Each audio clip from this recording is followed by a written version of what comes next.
বেশিরভাগ সময় যাই হচ্ছে 300 ফিটের নীলা মার্কেট বলে একটা জায়গা আছে, আপনারা জানেন, ওখানে হাঁসের মাংস খুব ভালো পাওয়া যায়।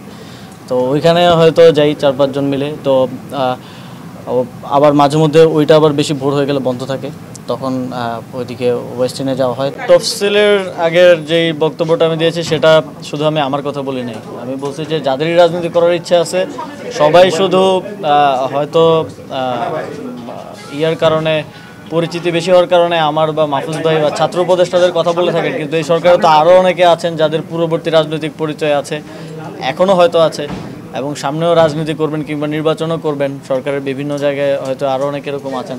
আমি মনে করি যে সবারই তফসিলকে পদত্যাগ করা উচিত একটা স্বচ্ছ এবং সুষ্ঠু কোনো প্রকার প্রভাবমুক্ত নির্বাচন আয়োজনের জন্য। বাংলাদেশের মানুষ অভ্যুত্থানের সুফল পেয়েছে, তবে আমাদের সরকারের কতটা সুফল পেয়েছে, কিছু জায়গায় আমাদের অর্থনীতিতে অনেক ভালো হয়েছে, দ্রব্যমূল্য নিয়ন্ত্রণে আছে।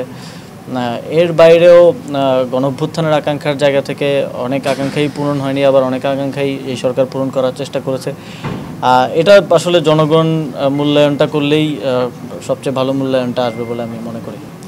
আসলে প্রথমত হচ্ছে এই বিষয়টা এখনও তদন্ত চলছে, যেহেতু ইনভেস্টিগেশন চলছে, এটা নিয়ে মন্তব্য করাটা উচিত না। তারপর যেহেতু আমার নাম স্পেসিফিকলি সেখানে এসেছে এবং এই নামটা আসার পর আমি একরকম অবাকই হই। জানাল অপুকে আমি চিনতাম যখন আমি ছাত্র অধিকার পরিষদে ছিলাম 2022 সালে, মানে যখন ক্যাম্পাসে আমরা ছাত্র রাজনীতির সাথে যুক্ত ছিলাম, তখন সেও ছাত্র অধিকার পরিষদ করতো, সম্মিলিত বেসরকারি বিশ্ববিদ্যালয়ের কমিটিতে বোধহয় ছিল। তখন চিনতাম, কিন্তু গত 2024 সালের 5ই আগস্টের পরে তার সাথে আমার কখনো কথা বা দেখা হয়নি। এবং এই ধরনের একটা ক্লেম আসার পরে তারপরে আমরা আবার আরেক জায়গা থেকে জানতে পারলাম, আজকেও কিছুক্ষণ আগেও আমি ক্যাবিনেট থেকে বের হয়ে দেখলাম যে একজন সংবাদ সম্মেলন করেছেন তার স্ত্রী পরিচয়ে। আমি খোঁজ নেওয়ার চেষ্টা করছি যে আসলে কী ঘটনা, তবে তিনি সেখানে দাবি করেছেন যে অপুকে গুম করে নিয়ে এই স্টেটমেন্ট আদায় করা হয়েছে জোরপূর্বক। যদি এরকম কিছু হয়ে থাকে, এটা আসলেই অত্যন্ত শঙ্কাজনক। 5ই আগস্টের পরের বাংলাদেশে আমরা যদি আবারও আগের মতো, এটা আসলে ঢাকা বিশ্ববিদ্যালয়ের গেস্ট রুম হতো, আপনারা জানেন, আমাদের এখানে আয়নাঘর ছিল যেগুলো 5ই আগস্টের গণঅভ্যুত্থানের ফলে এখন অকার্যকর। সেই প্র্যাকটিসের দিকে আমরা যাচ্ছি কিনা, এটাও একটা শঙ্কার বিষয়। মাঝে মধ্যেই আমার রাতে যখন কাজ শেষ হয়, প্রায় কখনো কখনো ভোর হয়ে যায়, আমি রাতে খাওয়া দাওয়া, ওই সময় বাসায় আসলে খাওয়া দাওয়া দেওয়ার মতো কেউ থাকে না খাবার। তো আমি মাঝে মধ্যে বেশিরভাগ সময় যাই 300 ফিটের নীলা মার্কেট বলে একটা জায়গা আছে, আপনারা জানেন, ওখানে হাঁসের মাংস খুব ভালো পাওয়া যায়। তো ওইখানে হয়তো যাই 4-5 জন মিলে। তো আবার মাঝে মধ্যে ওইটা আবার বেশি ভোর হয়ে গেলে বন্ধ থাকে, তখন ওইদিকে ওয়েস্টার্নে যাওয়া হয়। তবে এক্স্যাক্ট ওই দিন আমি গিয়েছিলাম কিনা বা সেখানে ছিলাম কিনা এটা আমার,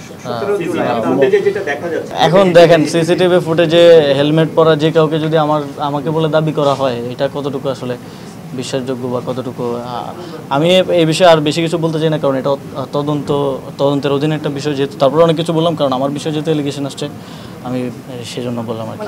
সম্পৃক্ততা নাই, এবং আমার মনে হয় না এখনও কেউ এরকম কোনো প্রমাণ দিতে পেরেছেন আমার সম্পৃক্ততা আছে। বরং আরও যার সাক্ষাৎকার নেওয়া হয়েছে, এই সাক্ষাৎকারটা একজন রাজনৈতিক নেতার বাসায় একজনকে জোরপূর্বক নেওয়া হয়েছে বলে যে অভিযোগ এসেছে, এটাও অত্যন্ত গুরুতর একটা অভিযোগ, এবং সেটা পরিবারের দিক থেকে এসেছে, যথেষ্ট রিলায়েবলও এখন পর্যন্ত মনে হচ্ছে।